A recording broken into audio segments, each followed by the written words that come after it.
El jesuita catalán Pedro Claver nació el 26 de junio de 1580 en Verdú, un pequeño poblado de Cataluña al nororiente de la península ibérica. El mismo año de su nacimiento, en 1580 se firmó la Unión de las Dos Coronas, tratado donde Felipe II, rey de España, absorbió el reino de Portugal.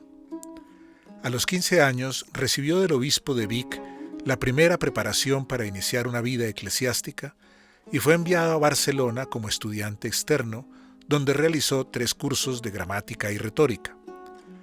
En 1601, Pedro Claver ingresó en el Colegio Jesuita de Belén y en 1602 entró al noviciado de Tarragona. En 1604 pasó un año en Girona, donde realizó estudios de latín, griego y oratoria. Salió de Cataluña para unirse a los jesuitas en el Colegio de Montesión, en Palma de Mallorca, donde realizó 3 años de filosofía desde 1605 a 1608. Pedro Claver estaba de estudiante jesuita en el Colegio de Palma de Mallorca y conoció al portero del colegio, que era un hermano jesuita, Alonso Rodríguez. Allí mantuvo una estrecha relación con el hermano Alonso Rodríguez, portero del colegio, cuya amistad fue capital en su vocación misionera. Se hicieron muy amigos y San Alonso Rodríguez se convirtió como en el director espiritual, siendo un hermano de la compañía, y le mostraba o le daba algunos consejos prácticos, pero un día le dijo, no le contó todo el sueño, pero sí el sueño que había tenido Alonso Rodríguez era que veía un trono en el cielo, oyó una voz que le decía, ese trono es para Pedro Claver, un trono celestial en la gloria, ¿no? Entonces no le dijo el contenido del sueño, pero sí lo invitó a pedir misiones en América.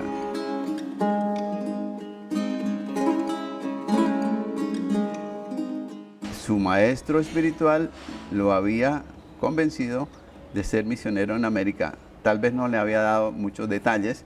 Como testimonio de sus años con el hermano Rodríguez, escribió un cuaderno de apuntes espirituales que muchos años después donó al noviciado de Tunja. Él conservó toda su vida un cariño, un especial respeto a San Alonso Rodríguez, que no era santo, pero que él lo veía como un santo.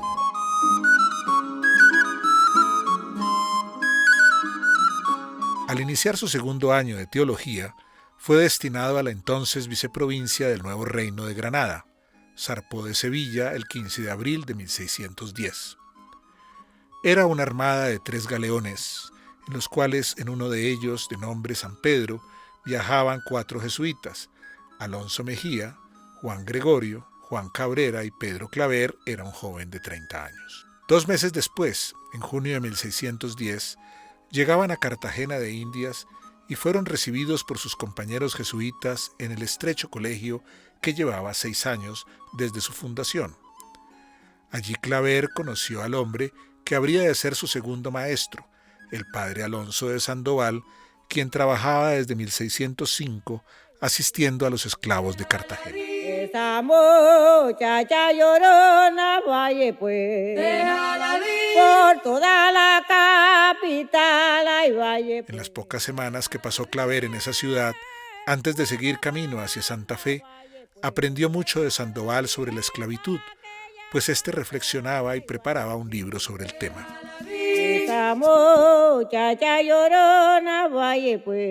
Claver llega a Santa Fe de Bogotá a principios de octubre de 1610.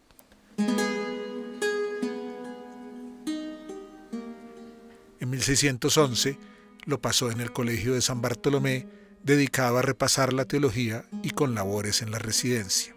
Apenas en 1612 llegó de España el profesor Antonio Agustín, con el que Claver y otros 6 compañeros pudieron seguir sus estudios teológicos.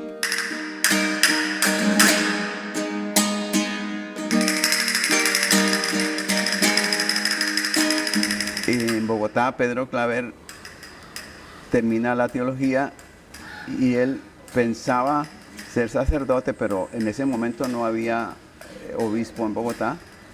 Entonces, al terminar la teología, lo mandan a Tunja a hacer la tercera aprobación.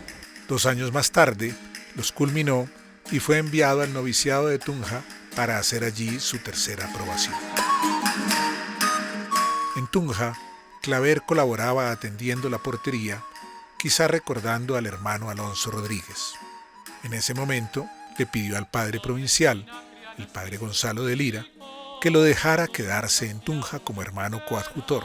El provincial no aceptó este pedido y lo animó a recibir el sacerdocio y lo envió a Cartagena. Por lo extenso del viaje, antes de llegar a Cartagena, Claver hizo una escala en Mompox.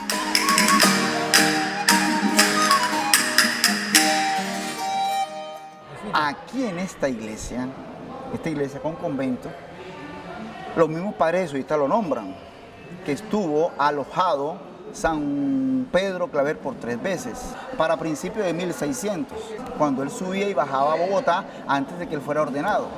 En el convento de San Antonio de Padua, cuando él se alojó, al lado del templo de San Francisco de Asís en Mompox.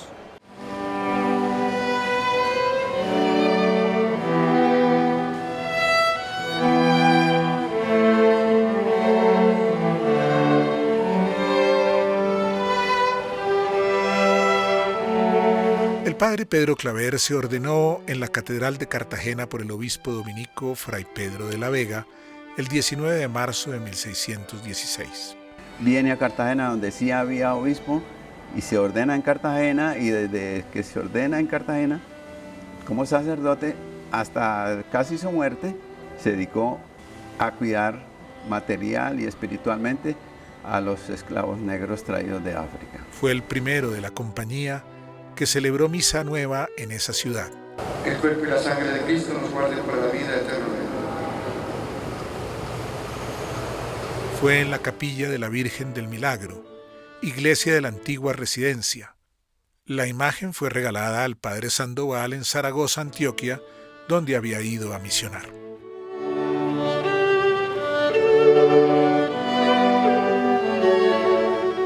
Ese altar fue el centro de la oración, la predicación y toda la pastoral del padre Pedro Claver. Al principio estuvo bajo la orientación del padre Alonso de Sandoval, autor del libro De Instauranda Etiopum Salute, publicado en Sevilla en 1627. Alonso de Sandoval, después de trabajar en Cartagena, fue a Lima y seguramente que también fue a España, redactando unos apuntes que él tenía sobre la forma de trabajar con los negros traídos de África. Encontró muchos materiales sobre cómo era el tráfico de esclavos, cómo eran las diversas etnias de las cuales provenían los que estaban esclavizándose o siendo esclavizados, traídos más tarde a América, y completó lo que hoy día se conoce como el libro de Instauranda Etiopum Salute, que significa cómo evangelizar a los africanos. Sandoval escribe el libro de Instauranda Etiopum Salute, que es una verdadera enciclopedia sobre las naciones negras, su geografía y culturas, como también sobre su relación con el cristianismo. Ese libro yo me lo leí hace como 25 años. Un mamotreto, pero cosí hoja por hoja, hasta que me leí el libro. Y vale la pena, un documento, tremendo documento.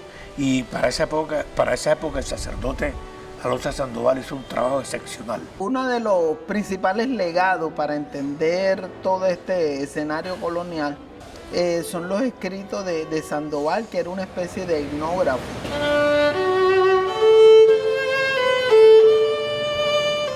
En esta obra, Sandoval se preguntaba si puede ser lícita la esclavitud y citó al jesuita Luis de Molina.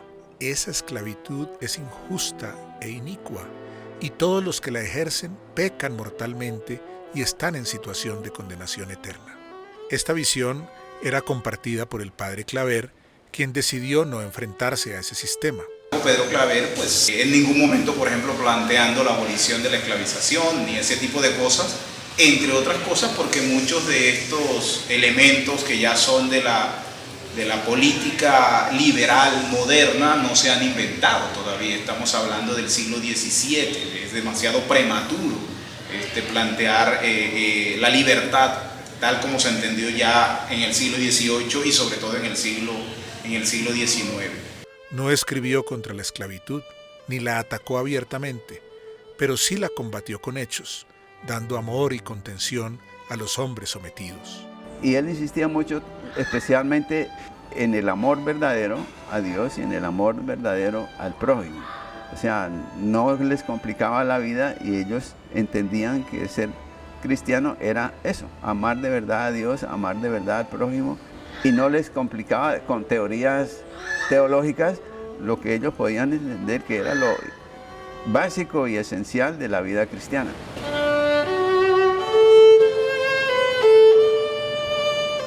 San Pedro Claver lo hacía como un principio humano, como una vocación sacral, religiosa, oficiante de su misma espiritualidad.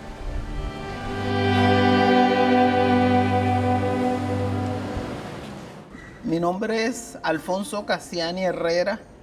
Nos encontramos aquí en la ciudad de Cartagena de Indias y más exactamente en uno de los lugares más insignes de la memoria afro, como es el claustro de San Pedro Claver, uno de los escenarios históricos en la vida de los jesuitas en Cartagena, cuyo escenario denota en cada rincón una historia distinta sobre las vivencias de nuestros ancestros, sobre las vivencias coloniales.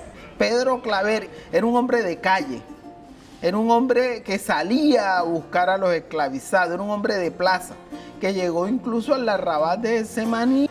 Barrio de Getsemaní. A principios del siglo XVII, la población de Cartagena comenzó a extenderse. La ciudad encontró un ensanche en la isla de Getsemaní que había comenzado a poblarse en los últimos lustros del siglo XVI, poco después de que los frailes de San Francisco construyeran allí su casa. Desde 1619 hubo varias deliberaciones para proteger el arrabal más cercano a la ciudad. Arrabal se le llamó a Getsemaní por quedar lejos de la administración pública, no con el término peyorativo que le han asignado después. El primer arrabal que tuvo Cartagena fue lo que hoy conocemos como barrio de San Diego, que antes se llamó barrio de los Agüeyes. Y luego vino Getsemaní, fue el segundo arrabal. Fue el maestre de campo Francisco de Murga quien decidió dar comienzo a la construcción de murallas y baluartes. Getsemaní quedaba incluido dentro del recinto amurallado, siendo la Puerta de la Media Luna el único acceso a la ciudad desde tierra firme.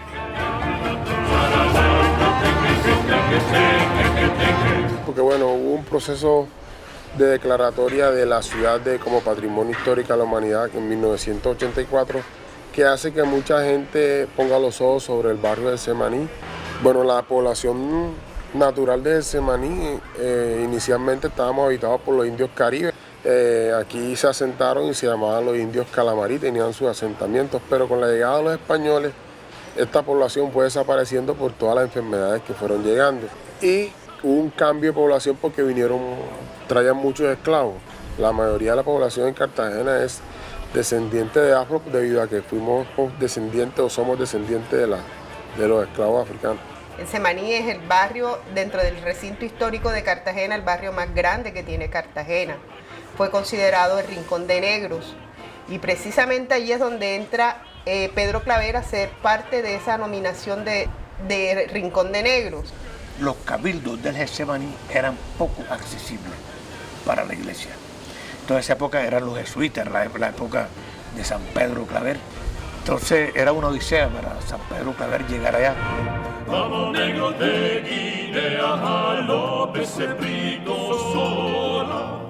San Pedro Claver cuando entraba a caballo y acompañado con escoltas, porque tenían miedo.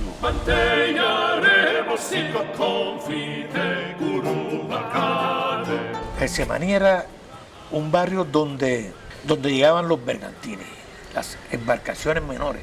Los galeones llegaban aquí enfrente, por el calado. Aquí hay un muelle, se llama el muelle de los Pegasos. Ahí llegaban ellos. Getsemaní queda enfrente. Claro que toda la área es de Getsemaní. Se conoce como la Bahía de las Ánimas. Llegaban a Cartagena entre 12 y 14 galeones negreros por año. En cada uno se hacinaban entre 300 a 600 esclavos. Ahí llegaban, los desembarcaban y los traían aquí a la ciudad. Era uno se dibuja en su mente esa llegada.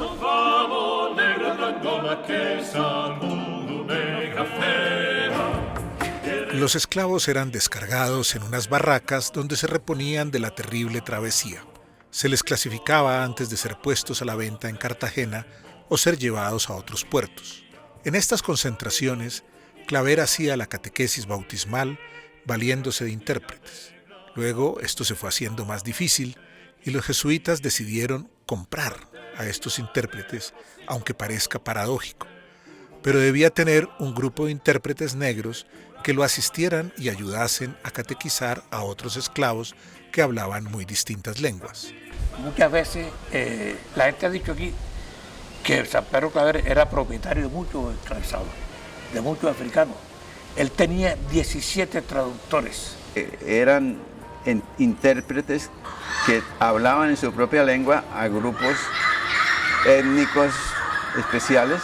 Entonces él hacía resaltar mucho la importancia de lo que hoy diríamos evangelistas o catequizadores que hablan en su propia lengua y le explican en su propia lengua los conceptos cristianos a los que van a recibir el bautismo. África tiene más de 800 lenguas. Le servían de intérpretes para los Yoruba, para los Batú, para los Wolof, es decir, para toda la etnia africana ya había una persona que hablaba. Los que quedaban en la ciudad seguían al cuidado espiritual de Claver, que se constituía en su amigo protector. Los auxiliaba en sus necesidades y les defendía de los castigos de sus amos. A veces los amos se propasaban en sus castigos, por ejemplo, a los negros. Entonces Pedro Claver se interesaba material y espiritualmente por ellos, no solamente por prepararlos para el bautismo. Getsemaní, cuán más grande alegría tenemos nosotros de que él hiciera parte de los visitantes ilustres que tuvo este barrio. Él venía a este barrio a visitar a esos negros enfermos, a devolverles la salud del cuerpo y la salud del alma. Pedro Claver fue una persona para su época revolucionaria. Pedro Claver fue la única persona que se acercó donde estaban los esclavizados para brindarle ayuda. Sabía que eran humanos. Incluso yo creo que estamos en mora de hacer algunas investigaciones más profundas sobre, por ejemplo, qué significaba para un esclavizado en el siglo XVII que de pronto apareciera un hombre blanco diciendo que todos los seres humanos son iguales ante Dios. Eso puede tener un uso político interesante, porque evidentemente los esclavizados no eran iguales en la tierra, en la manera como estaba configurada la sociedad. Pero su especialidad fue la atención a los enfermos. Iba muy seguido al hospital de San Sebastián, a veces acompañado por alumnos del colegio, a los que les enseñaba a servir al necesitado. Entonces él también tenía un especial cuidado por ver y visitar a los enfermos de los 3 hospitales que había en Cartagena. Dedicaba tiempo cada día a visitar alguno de los 3 hospitales. Otra cosa que hacía era decir poco y hacer mucho. O sea, lo importante no es tanto la cantidad de palabras que nosotros digamos sobre Dios o sobre el amor al prójimo, sino la fuerza de la acción, de servicio, de entrega, de solidaridad, es lo que hace que nosotros seamos y nos podamos llamar cristianos.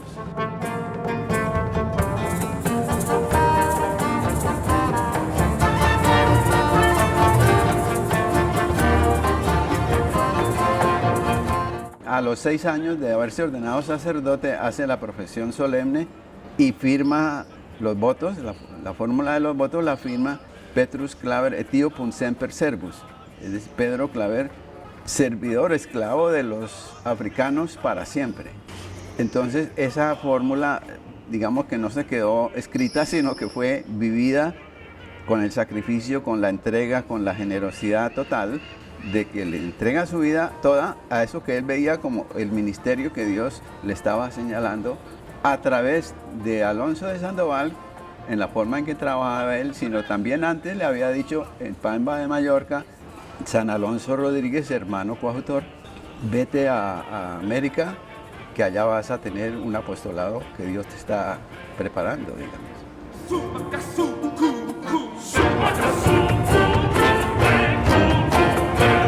En la actualidad se conserva el Callejón Ancho, como representación más original del barrio de Getsemaní, una calle peatonal con las típicas construcciones que desembocan en la iglesia de la Trinidad.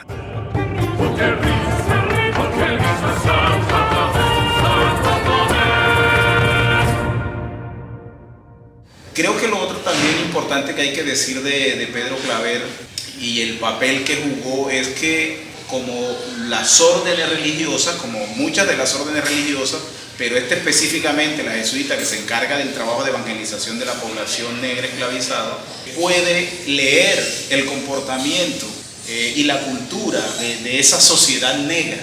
Hay que leer a un Pedro Claver también desde ese lado, como las fuentes que existen para estudiar a la población afrodescendiente la construyeron precisamente quienes intentaban evangelizarlos, quienes intentaban hacerlos parte, darles lo que llamaban el pasto espiritual. En esa época toda expresión religiosa africana, toda expresión espiritual era tremendamente perseguida. Entonces inclusive Pedro Claver fue también, él era un defensor de su creencia, de su fe. Pero los africanos siempre, ellos donde iban, llevaban su espiritualidad. Ellos podían estar esclavizados, encadenados, podían ser flagelados, pero su espiritualidad, sus dioses, sus orichas, sus creencias y su fe permanecieron siempre con ellos.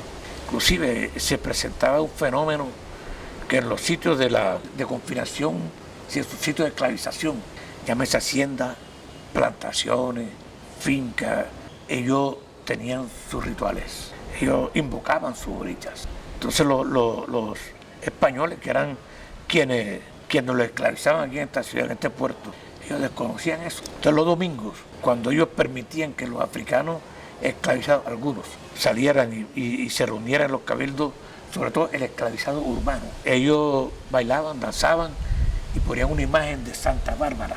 Decían, fíjese, inclusive los mismos sacerdotes decían, fíjese cómo son creyentes Santa Bárbara y cómo le bailan a nuestra santa. Pero no le estaban bailando a Santa Bárbara, le estaban bailando a Changó. Changó es la sincretización de Santa Bárbara. Para los Yoruba, Changó es Santa Bárbara.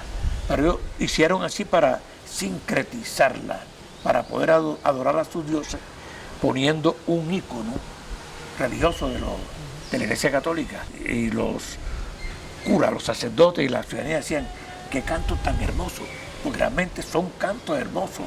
La religión yoruba en este caso. La religión yoruba se refiere a una serie de creencias y tradiciones espirituales originadas entre el pueblo yoruba, un grupo etnolingüístico originario del África Occidental, principalmente en Nigeria y Benín. La espiritualidad yoruba se expresa con música, tambores, cantos y moyugbas o rezos. Eso es, y entra el tambor.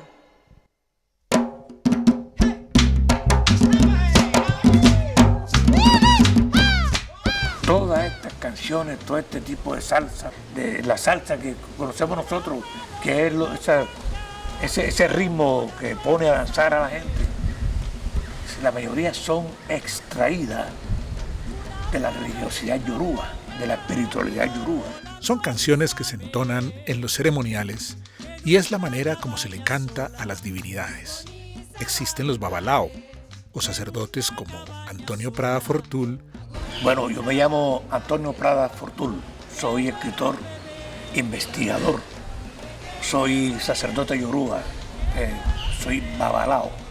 Hay canciones a Yangó, hay una canción muy famosa que habla precisamente del sincretismo Yangó con Santa Bárbara. Dice, Santa Bárbara te pido, para ti mi dulce día, Santa Bárbara te pido, para ti mi dulce día, que viva Yangó, que viva Yangó, que viva Yangó, que viva Yangó, señor. Que viva Yangó, que viva Yangó. Que viva Yangó, señores. Y hay otra que le cantan a Babalú Ayé, la cantan en yoruba. Que Babalú Ayé, mi santo, Babalú Ayé, Babalú Ayé, Babalú. Yo tengo la voz arronada, tengo una voz otoñal, así que.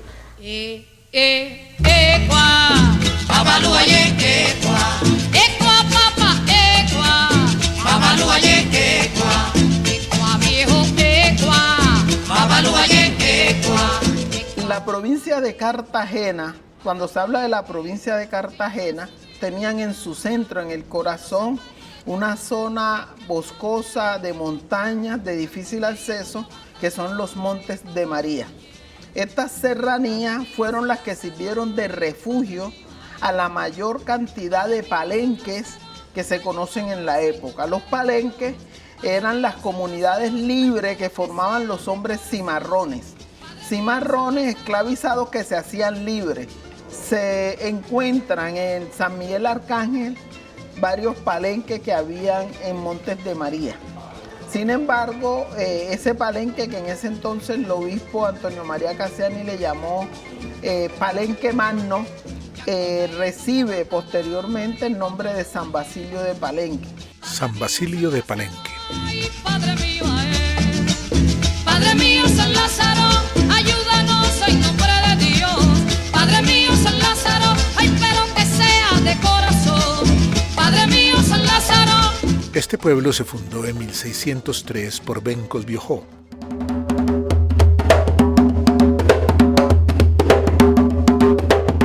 Quien nació en la segunda mitad del siglo XVI en la región de Biojó, en la Guinea Portuguesa, actual Guinea-Bissau, en el occidente africano. Fue un líder que comandó una rebelión de esclavizados cimarrones en el nuevo reino de Granada en el siglo XVII.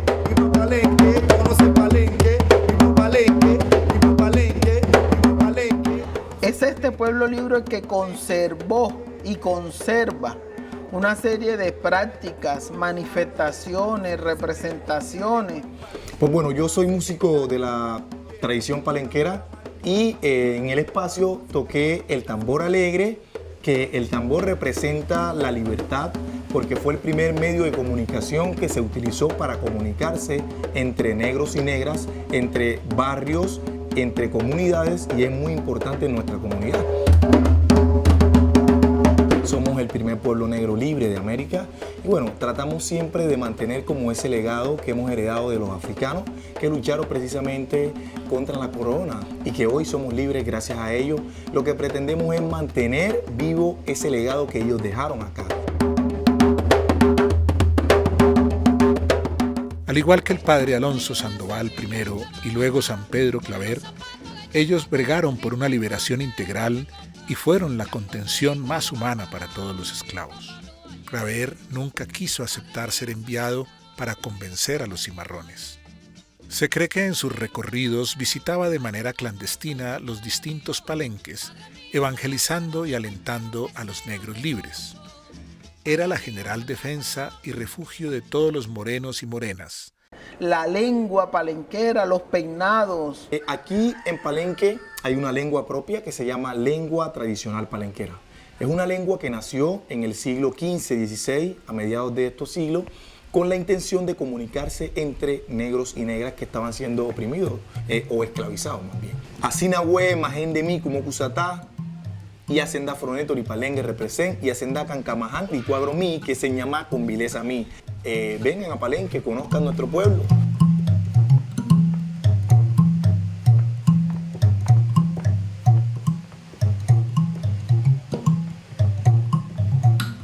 Y también toqué la marímbula, que es un instrumento de origen africano que ya hemos aprendido a construirlo aquí en la comunidad y que es una caja de madera con flejes metálicos que hace un sonido similar al de un bajo electrónico.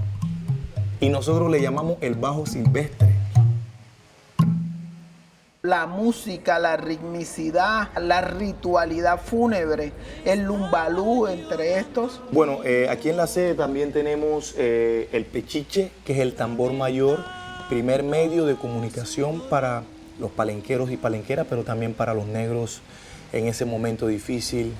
Y este tambor se utiliza también para el ritual del lumbalú, que se realiza acá en Palenque. Lumbalú quiere decir dolor colectivo. Que lloras, bebé, dime que te duele. El pechiche, ese tambor es mágico. Es un tambor de esta altura, mide unos 40 y pico, no 45. Ese tambor lo utilizan en los velorios. Entonces, ese tambor es el que se encarga de guiar al difunto donde moran sus antepasados. O más bien es un tambor que representa ese poder, esa comunicación entre palenqueros y palenqueras y negros de Colombia y el mundo. Porque se murió mi madre.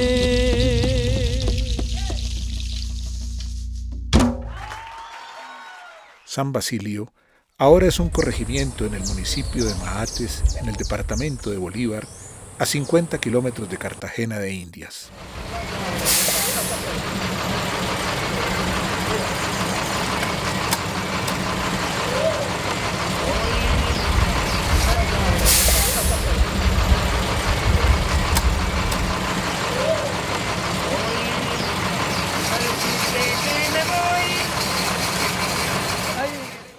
Todo esto fue lo que hizo que en el 2005 la UNESCO determinara declararlo espacio cultural del patrimonio oral e inmaterial de la humanidad. Por primera vez la UNESCO no declara como patrimonio inmaterial una manifestación, una práctica, sino todo el espacio en virtud a las múltiples manifestaciones que hemos logrado preservar como comunidad palenquera. Que viva Chango, señores.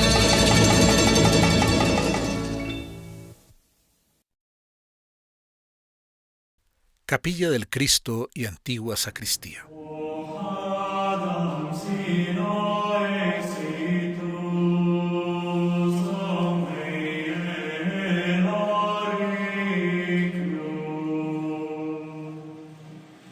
La Capilla del Cristo fue parte de la primera iglesia, con la sacristía a su lado.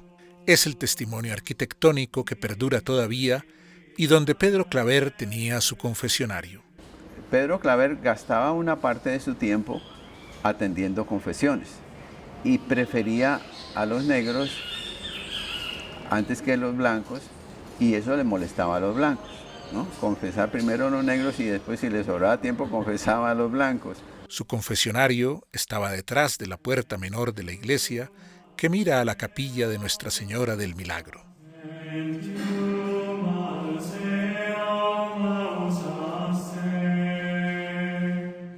En 1650, con 70 años, Claver salió en compañía de su intérprete Andrés Sacabuche en las cercanías de Lorica. Allí cayó enfermo y hubo de regresar a Cartagena.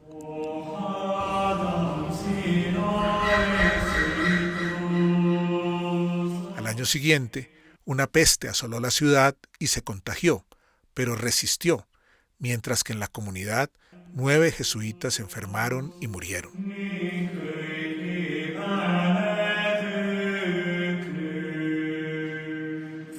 Claver quedó con una parálisis agitante, llamado mal de Parkinson, que lo tuvo recluido por 4 años, en lo que era la enfermería de la residencia.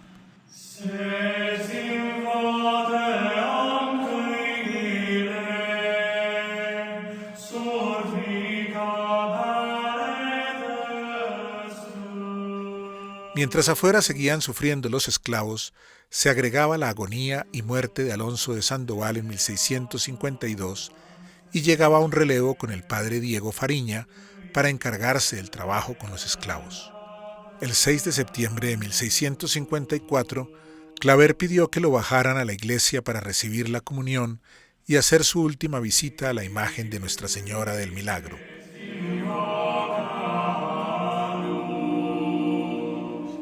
El 7 de septiembre perdió el habla y el hermano González cuenta que la gente comenzó a acudir ante la voz «Vamos, el santo se muere». Negros y blancos querían verlo por última vez y llevarse alguna reliquia suya.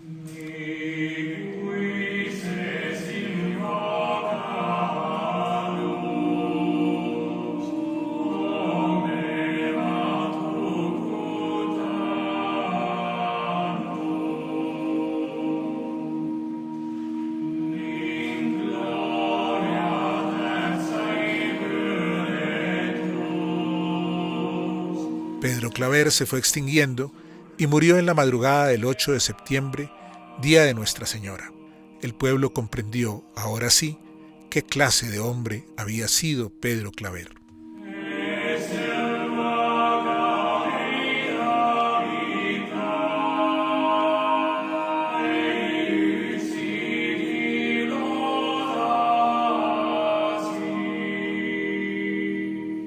El hermano Nicolás González, sacristán y portero del colegio, fue su compañero fiel hasta su último suspiro.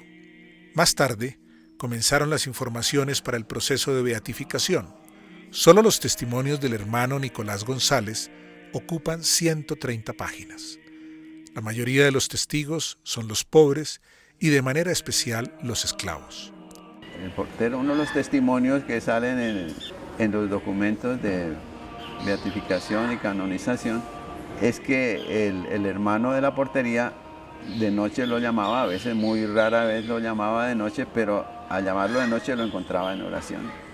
Y que entonces decía, pero ¿cómo se explica a este hombre todo el día trabajando y por la noche orando? Pues era un hombre de un temple especial catalán al fin y al cabo, serio, duro, bravo, pero que se había hecho una madre con los pobres, los enfermos, los esclavos. La capilla del Santo Cristo fue el primer lugar donde descansaron los restos del padre Pedro Claver junto al altar en un nicho levantado del suelo. Un nicho en la pared, de tal manera que podían venerarlo desde la sacristía, en la parte interior, o desde afuera, prenderle velas al santo que ellos veían como de ellos, ¿no? Era su santo. Pues tenía fama de santo en casi todas las clases sociales de su época, pero los que se empeñaron en que tuviera un entierro de altura fueron los mismos negros.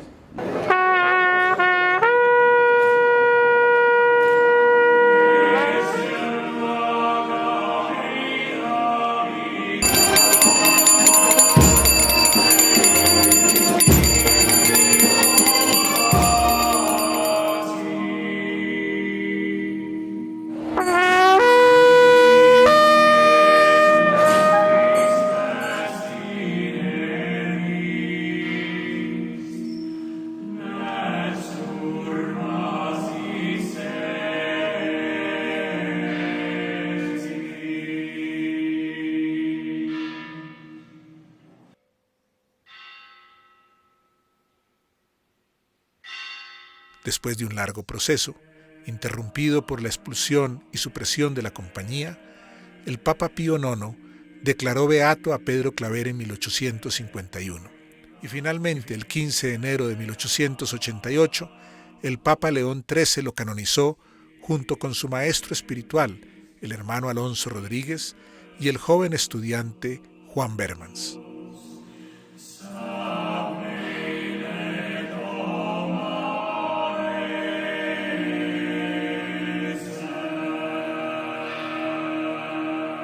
La figura de San Pedro Claver, además, creo que en la actualidad tiene un valor muy interesante porque en este proceso de usar elementos históricos e irse al pasado para encontrar procesos que justifiquen algunas acciones políticas del presente, San Pedro Claver, ya así la figura del santo, se ha convertido en un referente de los derechos humanos, ¿no? De la valoración, de la defensa de los derechos humanos. Evidentemente no existía la idea de derechos humanos en el siglo XVII, pero dado el reconocimiento de un comportamiento especial de él con la población negra esclavizada, en la actualidad las poblaciones afrodescendientes, e incluso no solo las poblaciones afrodescendientes, lo han asumido como un referente en la lucha por los derechos humanos. Entonces, en ese juego interesante de resemantización, de resignificación, de darle, de cambiarle incluso el sentido histórico a las cosas, San Pedro Claver juega un papel central en ese proceso de las políticas alrededor de los derechos humanos. Soy Álvaro Gutiérrez, jesuita, y nos encontramos en el coro de la iglesia de San Pedro Claver en Cartagena. Templo de San Pedro Claver en Cartagena.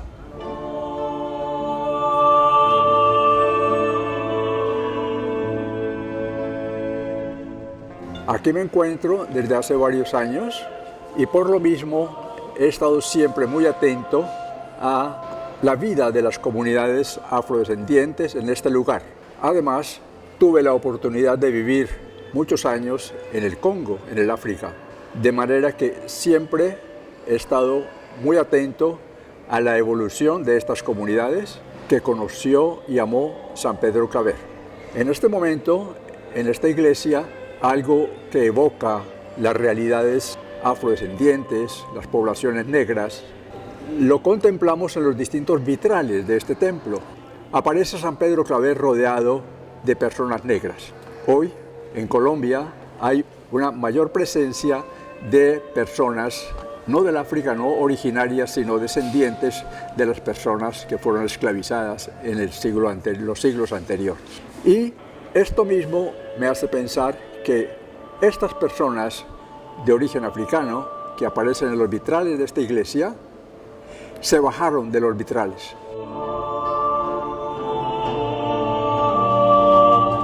Esa es la percepción que tengo en este momento y es algo que nos anima y que nos da alegría, porque esa población negra debe tener mayor presencia en el transcurso de nuestra historia y reconocimiento por lo que aportaron a nuestro país. De manera que es eso lo que yo aporto a partir de este templo en el que nos encontramos, de San Pedro Claver, que llamamos patrono de los derechos humanos.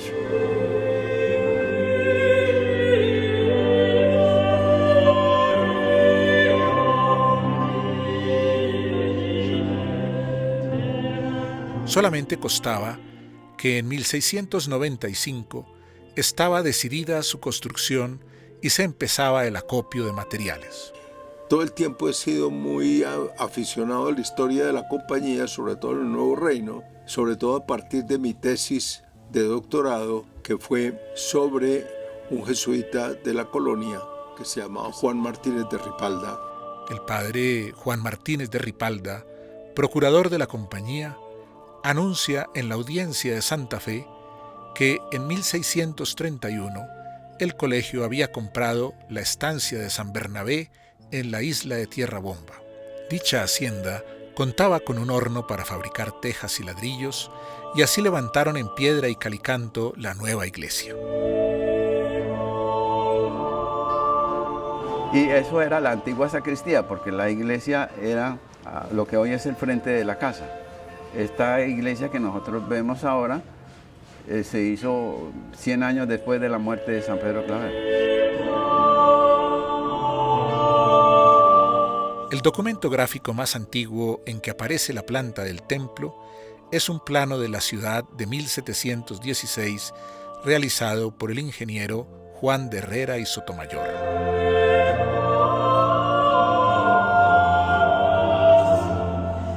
A mediados del siglo XVIII, se encontraban en Cartagena dos hermanos jesuitas europeos con oficio de murarius, que equivale a maestro de obra.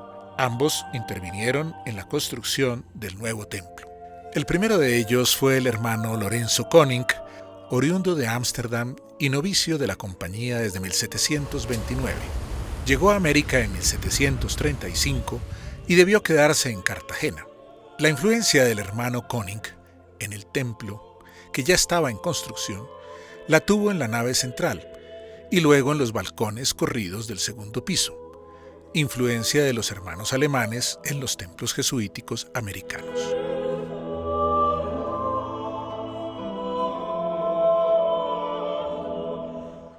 El segundo hermano alemán, quien reemplazó a Koninck en los trabajos de diseño y construcción, fue el hermano Miguel Schleisinger, quien entró en la compañía en el noviciado de Landsberg en 1753 y también quedó catalogado como murarius. Fue destinado a la provincia del Nuevo Reino, donde arribó en 1754 para quedarse hasta la conclusión del templo. Se encargó de la terminación y del diseño de la fachada, que poseía muchos rasgos comunes con la fachada de la compañía en Landsberg, templo edificado por otro jesuita, el hermano Merani, y que Schleisinger conocía, pues intervino en esa construcción.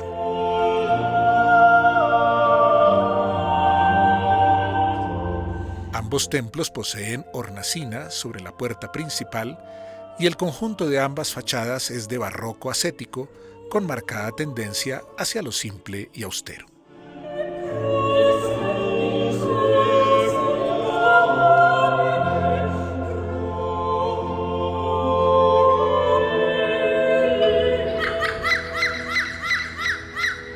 El historiador jesuita José Casari, en su obra de 1741, hace mención del entierro de Pedro Claver en la nueva iglesia. La de San Pedro Claver, que está incluida en la segunda parte.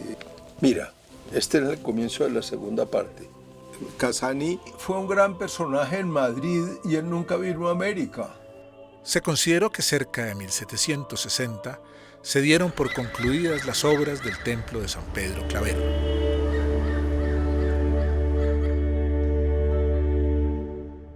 Dejó de utilizarse la antigua capilla, que tanto sirvió a los jesuitas por algo de más de 140 años, y mediante una intervención arquitectónica se definió en su lugar un sector de aposentos y portería con su galería relacionada al patio interior, que se integró al conjunto del claustro jesuítico.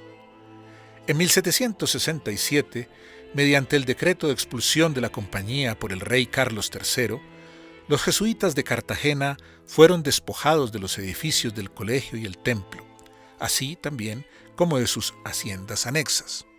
Este mismo año, las autoridades reales decidieron que las estructuras arquitectónicas fueran ocupados por los hermanos hospitalarios de San Juan de Dios para instalar el Hospital de San Sebastián, y el templo pasaría a llamarse San Juan de Dios.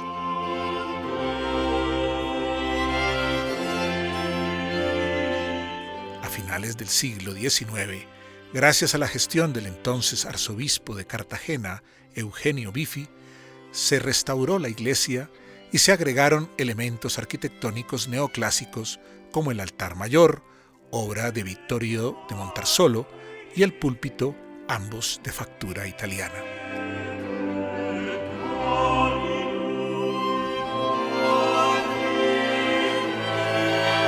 En 1882, gracias a las acciones conjuntas del obispo italiano Eugenio Bifi y el presidente Rafael Núñez, se logró devolver el templo y claustro a la Compañía de Jesús, cuya entrega oficial se realizó en 1883.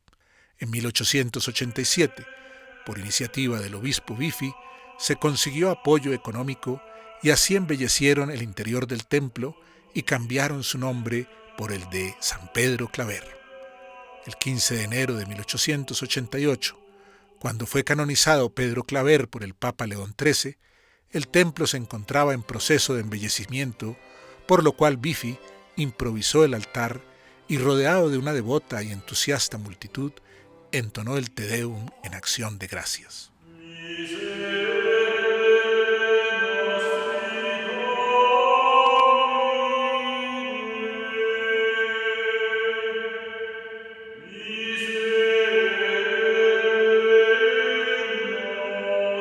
En 1889, las reliquias del santo fueron trasladadas del nicho que se encontraba en una columna del crucero a un relicario de bronce y cristal que se depositó bajo el altar mayor.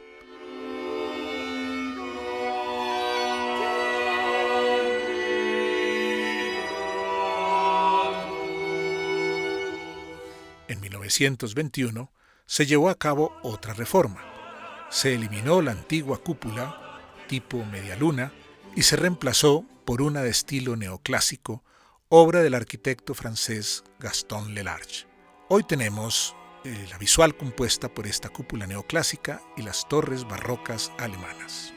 En este patio se sienten todavía, se perciben con bastante nitidez las energías que emanan de este suelo.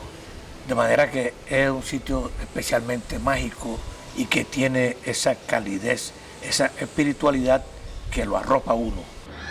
No sé si sería una exageración decir que San Pedro Claver no hablaba de la perfección cristiana, sino que vivía en perfecta sintonía con el Evangelio en las cosas y en los detalles de cada día. No era una espiritualidad en los aires, sino una espiritualidad encarnada en un servicio concreto por amor.